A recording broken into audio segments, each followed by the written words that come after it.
Now, as many of you already know, that today we're discussing of an article that Beijing was encouraging their EV users, or the Chinese EV users, to not take their technology overseas when they are producing their cars in various countries outside of China. This is something that, according to that article, I think it is a great article. It makes sense, right? Because when they take their technology, everything there, then it's going to make their competitors to also find ways to advance or create much better technology than them. So it makes sense. That is what we said on that video. Now, Bloomberg right now just came out with an article with some of the comments coming from the EU Commission or Vice President, indicating that they are not going to allow that because they need to sit down if these factories that the EV companies are going to have in Europe, are they assembly plants or they are car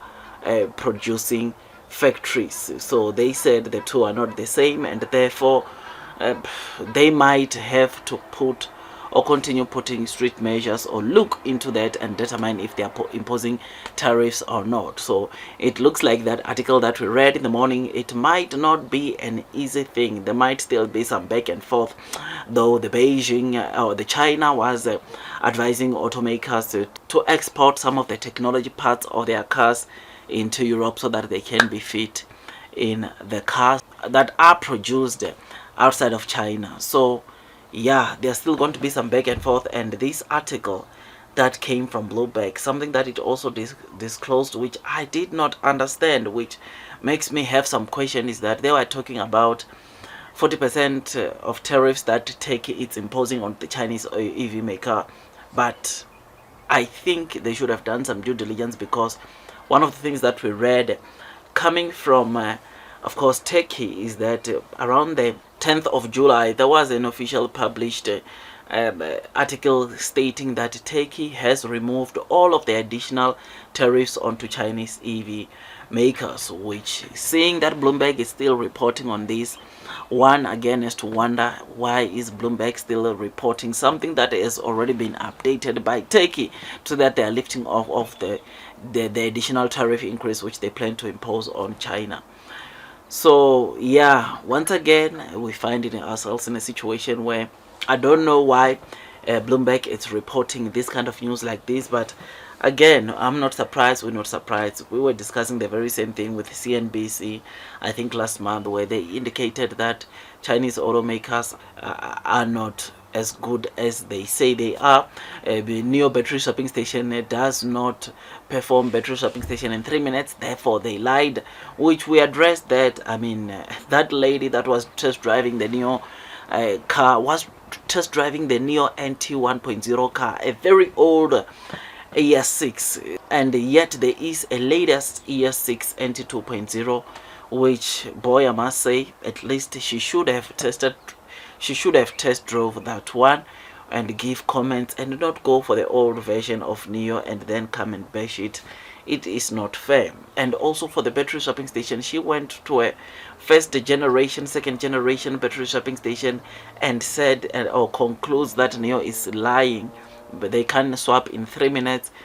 But yet we've got fourth generation battery swapping station in China, which she could have visited and see and experience firsthand and then make a conclusion. But no, she decided to just make a conclusion using the old Nio car onto an old first generation battery swapping station. So these are some of the things that we see coming out from the media. But I guess, yeah, we just have to get used to this thing of doing our own due diligence, because we know sometimes media, they report something that is not actually true or that is not truthful, which is why we are also seeing also on this article, some of the sections of these articles are not truthful, like this one of tariffs or of Turkey imposing 40% onto Chinese EV makers, which, since we know, because of the due diligence we have done, we know that Turkey has removed or lifted off those tariff increase. So yeah, man, these are some of the latest developments that we are getting from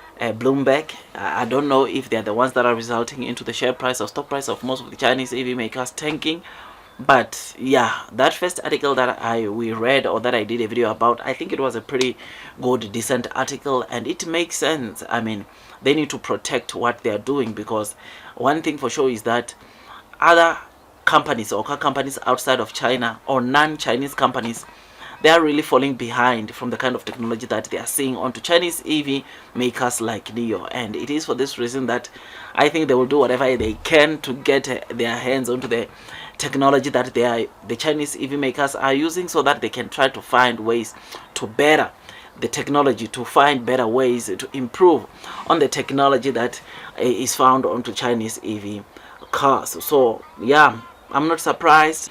I mean, they envy the kind of technology that is found onto these Chinese EV cars, and therefore it would make sense that they want to see some of this technology and see if whether they can improve or not. But I must say I was a bit disappointed onto Bloomberg sharing some of these things onto this article like this, especially this Turkey 40% tariff increase. I think they should have done better and do some background check, and then maybe come up with this article, because it is sort of like misleading. I mean, it is all bad about Chinese EV companies, but we know that some of the things like this 40% tariff increase are not truthful, or are not as accurate, because Turkey reversed the tariff, or the 40% tariff increase, back in the 10th of July, which is something that is just good, of course, to see.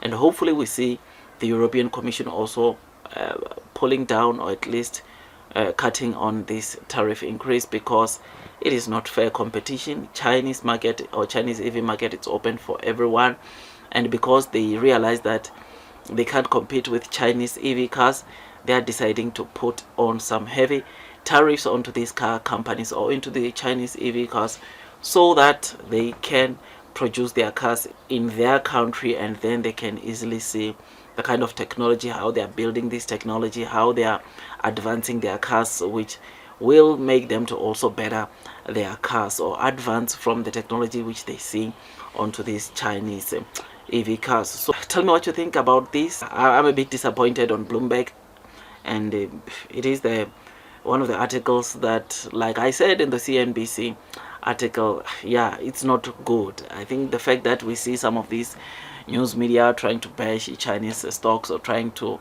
paint bad the Chinese stocks, is not that good. I think there should be just a fair competition. Everyone is open, so that they say accurate things. And this, to us as investors, it is another lesson learned, a wake-up call to say that we need to always do our due diligence before we make harsh decisions based on what we read on the internet, on the articles that we get in the internet, because some of the articles might not be as accurate, and therefore will end up making us taking harsh decisions, or decisions that are not based on facts, but rather on just someone else's opinions, which might not be truthful.